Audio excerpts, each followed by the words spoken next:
দর্শক আসসালামু আলাইকুম। আমরা রয়েছি দিনাজপুরে চালের মিলে। আপনাদেরকে জানানোর চেষ্টা করব আজকে চালের বাজার কী ছিল। দর্শক, দেশি সম্পা চাল আমাদের জানেন, দেশি সম্পা চাল দিনাজপুরে বাজারটি আজকে ২২৮০ টাকা মন, ৩.৩৭ কেজি দিয়ে মন।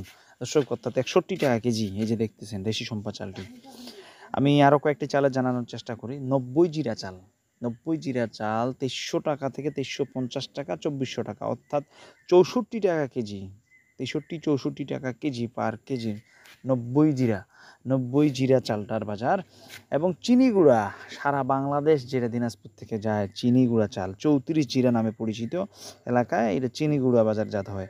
দর্শক, এই চিনি গুঁড়া চালের বাজার প্রচুর কমে গেছে চালের বাজারটি। এই চালের বাজার মাত্র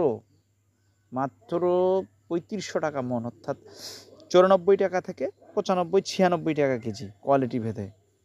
৯৫-৯৬ টাকা কেজির মধ্যে অ্যাভেলেবেল চাল। দর্শক, প্রচুর কমে গেল চিনি গুঁড়া চালের বাজার। তো আমরা চালের বাজারগুলো আমাদের সাথে থাকবে নিয়মিত, আমি চেষ্টা করব। আর কারো যদি চাল প্রয়োজন হয় দর্শক, আপনারা আমার সবসময় ভিডিও দেখে থাকেন, আমি ধান এবং চালের ব্যবসা করি। যদি কারো ধান বিক্রি করার থাকে আমাকে বলবেন, আমি নিব। আর চাল যদি কারো লাগে আপনারা আমার সাথে যোগাযোগ করবেন সরাসরি আমার সাথে। আর মরিচের ভিডিও আমি করে থাকি, বাট আমি মরিচ ব্যবসা